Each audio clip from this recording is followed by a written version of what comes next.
वर्णमाला के भाग 21 में प्रश्नोत्तरी श्रृंखला का सेट 3 लेके मैं हाजिर हूँ बाल मुकुंद, और आप देख रहे हैं अपना यूट्यूब चैनल संस्कृत आस्था। और इसमें हम देखेंगे कुछ बहुत ही अति महत्वपूर्ण हिंदी वर्णमाला के प्रश्नों को, और उसके उत्तर की व्याख्या बहुत ही विस्तार से करेंगे। तो बने रहेगा इस वीडियो पर लास्ट तक और देखिएगा प्रत्येक प्रश्नों को। कोई प्रश्न आपकी परीक्षा में आ सकता है, उस प्रकार का प्रश्न आ सकता है। और चैनल पर नए हैं तो चैनल को सब्सक्राइब कर दीजिएगा, बेल आइकन प्रेस कर दीजिएगा। और आगे बढ़ते हैं और आइए देखते हैं प्रैक्टिस सेट 3 का पहला क्वेश्चन। तो ये रहा पहला क्वेश्चन, और पहले क्वेश्चन में आपसे पूछा गया है कि हिंदी वर्णमाला में लुंठित स्वर कौन सा है।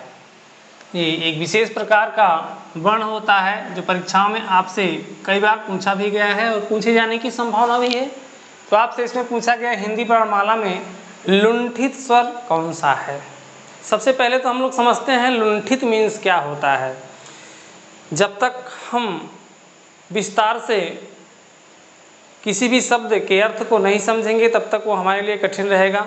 हमको उत्तर को रटना नहीं है, हमको प्रश्न को समझना है, ताकि उस प्रकार का 100 से भी अधिक किसी भी प्रकार का क्वेश्चन आ जाए तो उसको हम तुरंत सही कर देंगे। तो समझना है हमको। इस क्वेश्चन में लुंठित स्वर पूछा गया, तो लुंठित, आइए लुंठित को देखते हैं कि लुंठित मीन्स क्या होता है।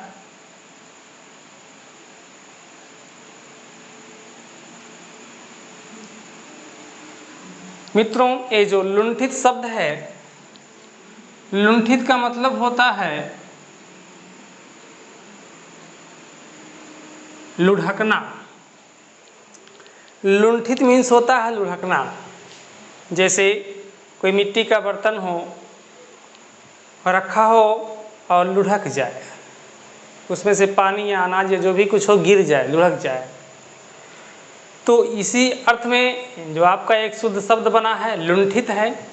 अब यहाँ हिंदी वर्णमाला में लुंठित स्वर पूछा गया, अर्थात लुढ़कने वाला स्वर। ऐसा स्वर जो लुढ़कता हो। तो स्वर या कोई अक्षर तो लुढ़कता नहीं है। जरूर हमारे वाग यंत्र से, हम जिन यंत्रों की सहायता से ध्वनि का उच्चारण करते हैं, उन यंत्रों से संबंधित लुढ़कना शब्द कहा गया है। तो आइए देखते हैं क्या है ये। तो लुंठित में आपका एक स्पेशल अक्षर आता है जो अंतस्थ व्यंजनों के अंतर्गत है। अंतः अस्थ व्यंजनों के अंतर्गत है। इसमें आप जान ही चुके हैं, पहले 4 अक्षर आते हैं, यारा, लावा। इसी में से एक अक्षर है जो आपका लुंठित वर्ण है, और वो अक्षर है आपका रा। रा को ये कौन नाम दिया गया है, आपने पढ़ा होगा इसके पहले के वीडियो में। इसको प्रकंपित वर्ण भी कहा जाता है, क्योंकि जब भी आप रा का उच्चारण करेंगे तो रा को उच्चारण करते समय आपकी जीभ में कंपन होगा, आपकी जीभ में वाइब्रेशन होगा। जैसे आप बोलते हैं रा, तो रा बोलते समय जीभ में वाइब्रेशन जरूर होता है, इसीलिए इसको प्रकंपित वर्ण भी कहा गया है। और इसको लुंठित वर्ण कहा गया है। लुंठित मीन्स होता है लुढ़कना। क्यों रा को लुढ़कने वाला वर्ण कह दिया गया है?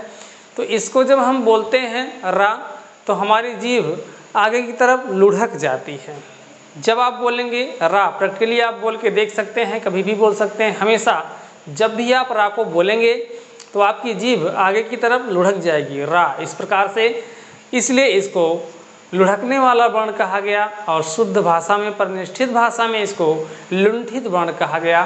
तो आपके क्वेश्चन में ऑप्शन ए में रा दिया गया है, जो कि सही ऑप्शन होगा आपका। आपके पहले क्वेश्चन का ऑप्शन ए सही होगा। इसमें एक बात और हमको समझना है, वो बात ये है कि इसमें ये जो रा है ये कोई स्वर का अक्षर नहीं है। आपने पढ़ा होगा स्वर के अक्षर में 11 स्वर के अक्षर हैं, अ, ई, उ, री, ए, ऐ, ओ, औ, ये स्वर के अक्षर हैं, जिसमें रा नहीं शामिल है। लेकिन आपके प्रश्न में कहा गया हिंदी वर्णमाला में लुंठित स्वर कौन सा है, और ऑप्शन ए रा सही है। क्यों इसको स्वर कह दिया गया? आइए इस पर थोड़ी सी चर्चा कर लेते हैं। ये जो आपका 4 अक्षर है जिसको अंतस्थ वर्ण कहा गया है, इसका एक और भी नाम है, आपने पढ़ा होगा, इसको अर्ध स्वर कहा जाता है। इसको अर्ध स्वर कहा जाता है। अर्ध मीन्स आधा, स्वर मीन्स स्वर, अर्थात ये आधा स्वर है। तो जब ये आधा स्वर है तो आधा व्यंजन है ही। क्यों है, आइए इसको समझ लेते हैं। तो वर्णमाला में अक्षर जिस क्रम में रखे गए हिंदी वर्णमाला में नहीं, आपको इसके लिए संस्कृत में थोड़ा जाना होगा और माहेश्वर सूत्र के लिए सोचना होगा। माहेश्वर सूत्र में अक्षरों का जो क्रम है उसमें सबसे पहले स्वर के अक्षर हैं सभी, इसके बाद ये आपका यारा लावा अंतस्थ व्यंजन है और इसके बाद व्यंजन के अक्षर हैं। तो पहले स्वर है और बाद में व्यंजन, बीच में आपका यारा लावा 4 अक्षर है। बीच में होने के नाते शास्त्रियों ने इसको ना तो स्वर कहा ना तो व्यंजन कहा। उन्होंने कहा ये आधा स्वर है आधा व्यंजन है, बीच में स्थित है। इसके पहले स्वर है, इसके बाद में व्यंजन है, यानी ये आधा स्वर है आधा व्यंजन है। और उसको एक नाम दे दिया अर्ध स्वर, उसको नाम दे दिया अर्ध स्वर, आधा स्वर है। तो इसीलिए आपके क्वेश्चन में इसको स्वर कह दिया गया है। हिंदी वर्णमाला में लुंठित स्वर कौन सा है? इसको स्वर भी कहा जा सकता है, व्यंजन भी कहा जा सकता है। आपके क्वेश्चन में हो सकता है हिंदी वर्णमाला में लुंठित व्यंजन कौन सा है या लुंठित स्वर कौन सा है, तो वही होगा, क्योंकि ये स्वर भी है और ये व्यंजन भी है। बात करते हैं इसके ऑप्शन बी पर। तो इसको लेकर अगर क्वेश्चन आता है तो ये आपका अंतस्थ व्यंजन है। अगर क्वेश्चन में अंतस्थ व्यंजन पूछा जाए तो ये है, अर्ध स्वर भी है आपका, और ये आपका ऊष्म व्यंजन है। क्वेश्चन में अगर ऊष्म व्यंजन पूछा गया होता तो बड़ा सा आपका जो है ऊष्म व्यंजन है। तो ये रहा आपका पहला क्वेश्चन। और इसी प्रकार आइए आगे बढ़ते हैं और देखते हैं अपनी प्रश्नोत्तरी श्रृंखला का अगला क्वेश्चन। ये अगले क्वेश्चन में आपसे क्या पूछा गया है। तो ये है आपका दूसरा क्वेश्चन और दूसरे क्वेश्चन में पूछा गया है निम्नलिखित में नासिक व्यंजन है, यानी इसमें से कौन सा नासिक व्यंजन है। नासिक व्यंजन का मतलब होता है ऐसा व्यंजन या ऐसा वर्ण या फिर ऐसी ध्वनि जिसको नाक की सहायता से बोला जाए, इसको बोलते समय हमारे नाक का अहम रोल हो। तो इसमें जो नासिक व्यंजन है उसको आप प्रैक्टिकली बोलकर ही आराम से जान लेते हैं, लेकिन आइए हम लोग विस्तार से देखते हैं कि कौन कौन से नासिक व्यंजन होते हैं। आपने स्पर्श व्यंजन पढ़ा होगा। स्पर्श व्यंजन में 5 लाइन है, इस तरह से 5 लाइनें हैं और पांचों लाइनों में 5-5 अक्षर हैं। इस तरीके से ये जो 5 लाइनें हैं मित्रों, इसमें कुल मिला के 5-5 अक्षर हैं प्रत्येक लाइन में, तो 25 अक्षर हैं और ये 25 अक्षर स्पर्श व्यंजन कहलाते हैं।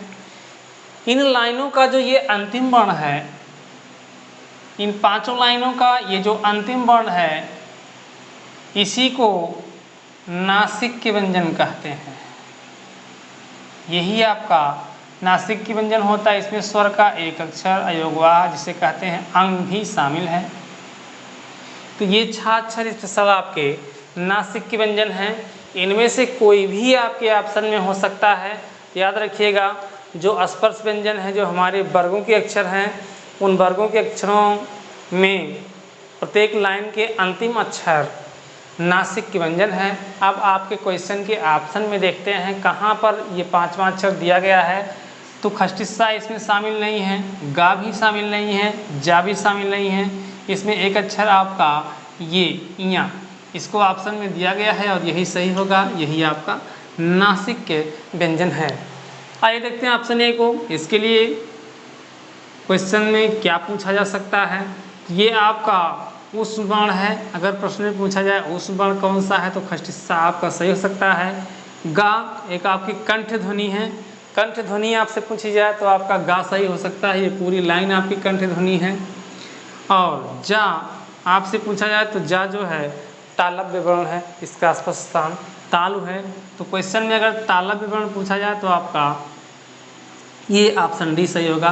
फिलहाल इस क्वेश्चन का ऑप्शन ये बी सही है। ये हो गया आपका दूसरा क्वेश्चन। आइए देखते हैं अपने तीसरे क्वेश्चन को। तो ये है आपका तीसरा क्वेश्चन, और तीसरे क्वेश्चन में आपसे पूछा गया हिंदी वर्णमाला में अयोगवाह वर्ण कौन से हैं। कौन से हैं, कौन सा है नहीं, कौन से हैं, इसका मतलब एक से अधिक हैं। और ऑप्शन में भी आपको प्रत्येक ऑप्शन में एक से अधिक अक्षर दिया गया है। अयोगवाह वर्ण क्या होता है, आइए इसको समझ लेते हैं। तो हम पहले भी आपको बता चुके हैं, जिस शब्द में छोटा आ उपसर्ग की तरह से जुड़ जाता है, उस शब्द का अर्थ पलट देता है, नकारात्मकता उसमें ला देता है। तो योगवाह में जुड़ा है आ, तो अयोगवाह हो गया है, अर्थात जिसका योग ना हो, जो योग ना करता हो। तो कौन से वर्ण हैं जिनका योग नहीं है वर्णमाला में, तो आपके दो अक्षर हैं जिनका वर्णमाला में योग नहीं है, वो स्पेशल एक ध्वनियाँ हैं। उन ध्वनि को एक रूप दिया गया है कुछ अक्षरों को रख करके, उन्हीं वर्णों को अयोगवाह कहा जाता है, जिसमें आपका अंग और आहा है। आपने देखा होगा कभी कभी क्वेश्चन आता है कि हिंदी वर्णमाला में स्वर वर्णों की संख्या कितनी है, तो आप सही करते हैं 11।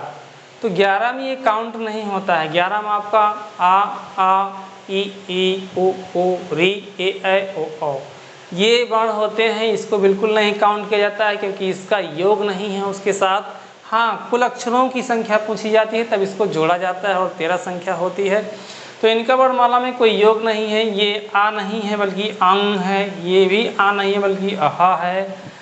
तो इनका योग ना होने के नाते ही इन दोनों अक्षरों को अयोगवाह वर्ण कहा गया है। इसको परीक्षाओं में बहुत पूछा गया है, बहुत ही इम्पोर्टेंट है आपके लिए। अयोगवाह वर्ण की संख्या कितनी है, तो 2 है, और दोनों वर्ण आपको यहाँ दिखाई पड़ रहे होंगे। एक अक्षर है अंग और एक अक्षर है आहा। यही 2 अक्षर अंग और आहा, यही 2 अक्षर आपके अयोगवाह वर्ण कहलाते हैं। तो ये आपका बड़ा ही अच्छा, बहुत ही इम्पोर्टेंट क्वेश्चन, बहुत ही आसान लेकिन बहुत ही ज़रूरी आपके लिए जानकारी। तो ये हो गया आपका तीसरा क्वेश्चन। और अब आइए देखते हैं अपने अगले यानी चौथे प्रश्न को, कि चौथे प्रश्न में आपसे क्या पूछा गया है। चौथे क्वेश्चन में आपसे 4 अक्षरों के बारे में पूछा गया, जिसमें आपका श और हा है। इनके बारे में पूछा कि ये क्या कहलाते हैं, और ऑप्शन में है प्रकंपी, स्पर्शी, संघर्षी और अस्पर्श संघर्षी। ये 4 ऑप्शन है। आइए विचार करते हैं इन विकल्पों पर और देखते हैं कौन सा विकल्प सही होगा। तो ये जो तीनों सा और हा है, इसका एक स्पेशल आपने नाम तो पढ़ ही लिया होगा। इन चारों अक्षरों को ऊष्म वर्ण कहा जाता है। तो ऊष्म तो है, लेकिन ऑप्शन में कहीं ऊष्म है नहीं। दूसरी बात, प्रकंपी ऑप्शन ए दिया गया है, तो प्रकंपी अभी आपने जल्दी में ही जाना है पिछले क्वेश्चनों में, कि प्रकंपी जो है वो आपका रा वर्ण है। रा को बोलते समय हमारी जीभ में कंपन होता है, तो ये प्रकंपी में तो रा हो जाएगा आपका, इसमें से कोई अक्षर होगा नहीं। आगे स्पर्शी है, तो इसके पहले आपने स्पर्श व्यंजन पढ़ा है, और स्पर्श व्यंजन में ये आपको 25 अक्षर मिलते हैं। इन 25 अक्षरों को स्पर्श व्यंजन कहा जाता है और इन्हीं को स्पर्शी कहा जाएगा। तो उसमें से तो कोई अक्षर यहाँ पर प्रश्न में आपके दिया नहीं गया है, तो ये भी आपका ऑप्शन सही नहीं है। और आगे बढ़ते हैं तो संघर्षी है और स्पर्श संघर्षी, ये दोनों ऑप्शन काफ़ी टैली कर रहे हैं, और यही हमारे लिए मुसीबत की जड़ बनते हैं कि सी को सही करें या फिर डी को सही करें। सी में संघर्षी है और ऑप्शन डी में स्पर्श संघर्षी है। आइए बात करते हैं संघर्षी और स्पर्श संघर्षी। संघर्षी मीन्स होता है संघर्ष करने वाला, तो यहाँ पर संघर्ष करने वाला, यहाँ पर स्पर्श संघर्ष करने वाला है। तो इसमें तो आपका स्पर्श वर्ण आ जाएगा, वो 25 वर्ण आ जाएगा, तो उसको तो यहाँ पर दिया नहीं गया है। ऑप्शन डी में आते हैं तो ऑप्शन डी आपका सही है, सॉरी ऑप्शन सी आपका सही है। ऑप्शन डी में स्पर्श संघर्षी है, स्पर्श वाले वर्ण आएंगे, लेकिन सी में केवल संघर्षी है और संघर्ष करने वाला ये वर्ण आपका है भी। कैसे है आइए जान लेते हैं। तो इसको तो हमने विस्तार से पढ़ा है, जब स्पर्श वर्ण आपको पढ़ा रहे थे, ऊष्म वर्ण आपको पढ़ा रहे थे। फिलहाल फिर से जान लीजिए कि इन 4 अक्षरों को जब हम बोलते हैं तो हमारे मुख से गर्म वायु निकलती है, इसलिए इनको ऊष्म वर्ण कहा गया है। ये वायु गर्म क्यों हो जाती है, क्यों नहीं और अक्षरों को बोलने पर वायु गर्म होती है, इन्हीं अक्षरों को बोलते समय हमारे मुख से गर्म वायु क्यों निकलती है? क्योंकि जब हम इन अक्षरों को बोलते हैं तो इन अक्षरों को बोलते समय अपनी श्वास नली को हम विभिन्न आकार में मोड़ देते हैं और हवा आराम से बाहर नहीं निकल पाती, हवा रगड़ खाती हुई बाहर निकलती है, और हवा जब रगड़ खाती हुई बाहर निकलती है तो गर्म हो जाती है, और इसीलिए इनको ऊष्म वर्ण कहा गया। हवा संघर्ष करते हुए रगड़ खाते हुए बाहर निकलती है, इसलिए इनको संघर्षी भी कहा गया है। तो आपका ऑप्शन सी सही होगा। ये सा और हा आपका संघर्षी वर्ण है। स्पर्श संघर्षी बिल्कुल नहीं है, क्योंकि उसमें स्पर्श वर्ण शामिल होते हैं। स्पर्श संघर्षी है क्या? तो आपके स्पर्श व्यंजन में एक वर्ग है चा वर्ग। चा वर्ग यानी चा वाली लाइन है, जिसमें है चा, छा, जा, झा, ञा। इस पूरे वर्ग को स्पर्श संघर्षी कहा गया है। चा वर्ग को स्पर्श संघर्षी कहा गया है। तो इसमें से कोई भी एक अक्षर हो तो वह स्पर्श संघर्षी होगा, लेकिन इनके अलावा कोई अक्षर हो इनमें से तो वह केवल संघर्षी होगा। इसको आप विशेष तौर से समझ लीजिए ध्यान से। ये सा या फिर हा उस व्यंजनों में से कोई व्यंजन हो तो आपका केवल संघर्षी होगा। इसमें से चा वर्ग में से चा, छा, जा, झा, ञा में से कोई अक्षर हो तो वह आपका स्पर्श संघर्षी होगा। तो ये है आपका चौथा क्वेश्चन। और अब आइए देखते हैं अपनी इस तीसरी प्रश्नोत्तरी श्रृंखला का अंतिम एवं 5वां क्वेश्चन। यह 5वां क्वेश्चन, इसमें आपसे पूछा गया है क, ग, जा, फा ध्वनियाँ किसकी हैं। ध्यान दीजिए और ध्यान से देखिए। इसमें से प्रत्येक ध्वनि के नीचे बाएं तरफ यहाँ एक बिंदु लगा है। प्रत्येक अक्षर के नीचे बाएं तरफ एक बिंदु लगा है, और उसको लगा करके आपसे पूछ लिया गया ये ध्वनियाँ किस भाषा की हैं। अगर ये नीचे बिंदु नहीं लगा होता तो हिंदी भाषा की ध्वनियाँ होती, लेकिन नीचे बिंदु लग गया है, इसमें कुछ बदलाव हो जाता है। क्या बदलाव होता है?